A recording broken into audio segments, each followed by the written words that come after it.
할렐루야. 아침 7시에 찾아가는 하나님의 말씀 서주호 목사입니다.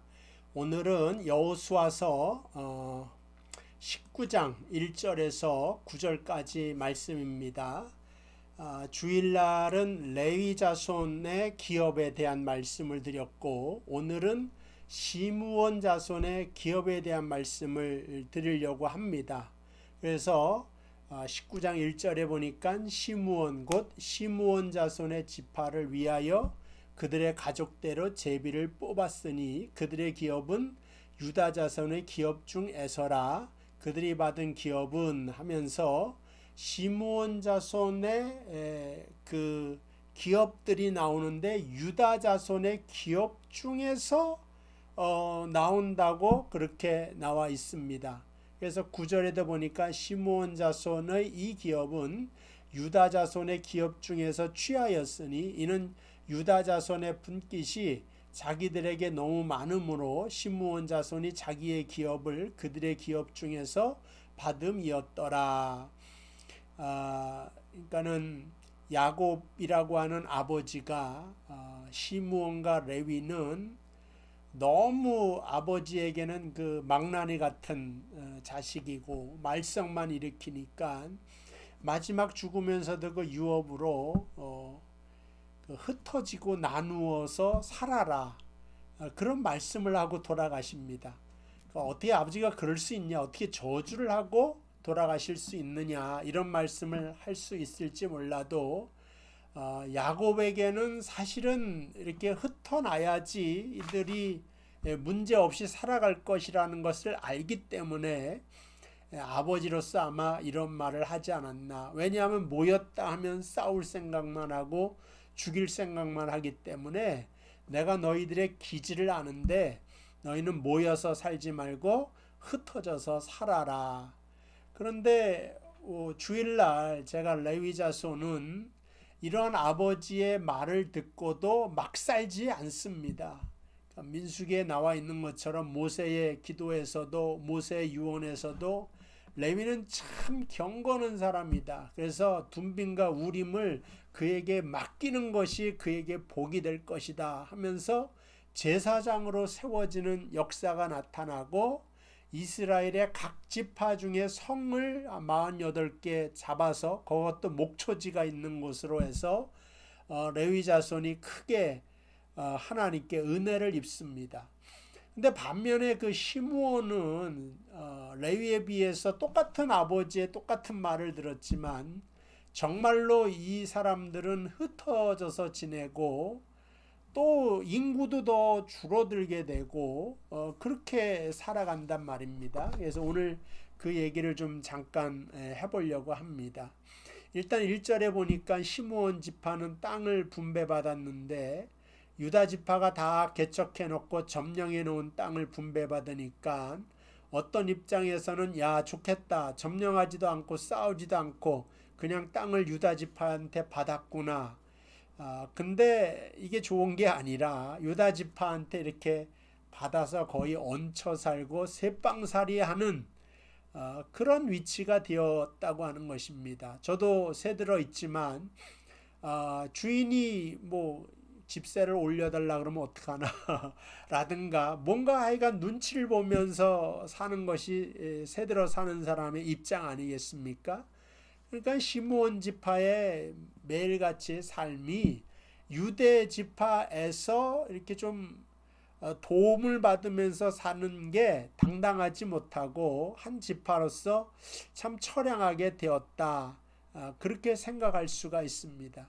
그리고 야곱의 유언대로 그대로 나누어져서 유다 지파에 있는 그 성읍 중에서 이렇게 흩어져서 살게 됩니다. 처음부터 시므온이 이렇게 열악한 것이 아니라 출애굽하였을 때 인구를 한번 재보니까 민수기 1장 24절 59,300, 거의 한 6만 명이죠. 그리고 나서 민수기 1장에서 26장 14절에 가니까는 광야 생활을 다 끝내고 시므온 지파의 숫자가 다른 지파들은 다 늘어났는데 22,200, 한 2만 명으로 줍니다. 3분의 2가 줄어버리고 3분의 1 인구뿐이 되지 않았다고 하는 것입니다. 도대체 광야 생활 중에 무슨 일이 있었길래 시므온 지파는 오히려 더 줄어들게 되었는가 하는 것입니다.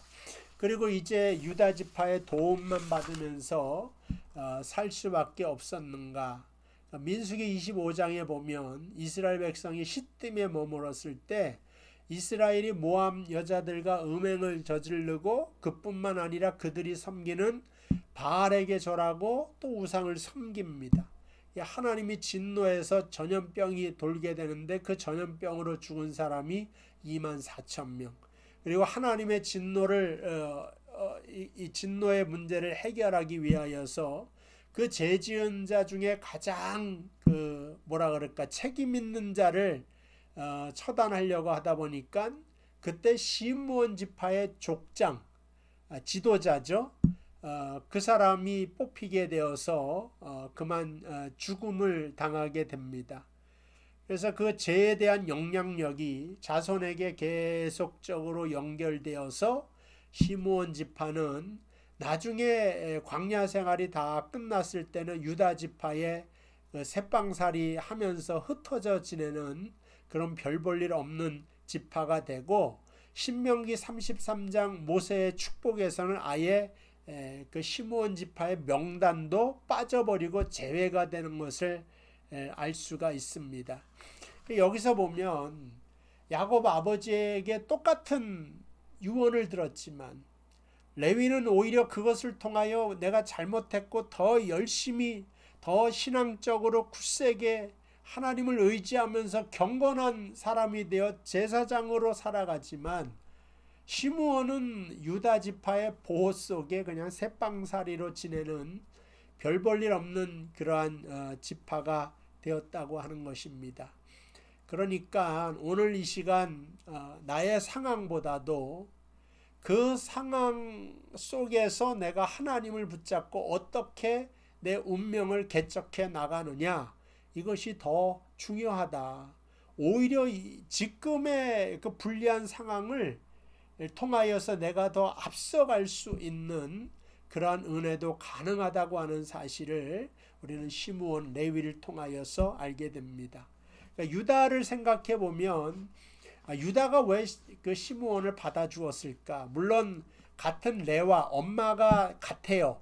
그래서 아마 그 중에서 이제 땅이 가장 큰 부자니까 안 돼 보이는 시므온을 이렇게 거두어 드린 것도 같습니다만, 우리가 생각할 때는 오늘 말씀에도 유다 자손의 기업 중에 취하였으니 유다 자손의 분깃이 자기들에게 너무 많음으로 너무 많으니까 그냥 동생 좀 더 물려주었나 보다 이렇게 생각할 것 같지만, 여러분 우리가 주변에 있지만 많은 걸 가졌다고 해서 가난한 사람한테 다 나누어 주는 건 아니죠.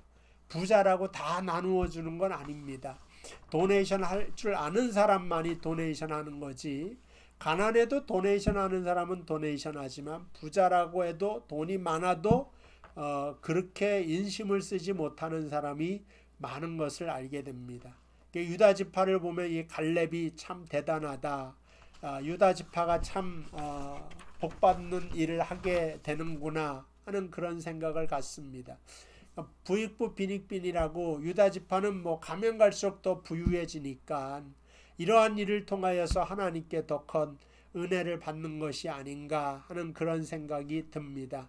어쨌든 유다 지파는 이렇게 땅을 얻어서 자기가 가진 땅이지만 시므온한테 물려주면서 생색을 내거나 또 그 지파를 몰인정하게 하대하거나 종처럼 여기거나 절대 그러지 않고 풍성한 것을 나누면서 그들과 함께하는 걸 기뻐했던 그러한 지파다 하는 것을 알 수가 있습니다. 그래서 여러분도 하나님께 많은 은혜 받기를 바라고요, 많은 축복 받기를 바라고, 그것으로 인하여서 여러분 혼자만 잘되고 좋은 것이 아니라 축복의 통로가 되어서 나누고 베풀을 수 있는 그런 정말 넉넉한 영적인 부자들이, 유다 기업과 같은 부자들이 다 되기를 주님의 이름으로 축복을 드립니다. 기도하겠습니다. 하나님 감사합니다. 시므온과 레위를 생각하면서 상황이 같지만 레위는 그 다음부터 자신의 모든 삶을, 과거의 삶을 떠나서 더 경건한 대로 더 하나님께로 나아갔지만, 시므온은 그리하지 못하고 음란함 속에서, 우상함 속에서 살다가 그 지파의 명맥이 다 끊어져 나간 것을 알 수가 있습니다.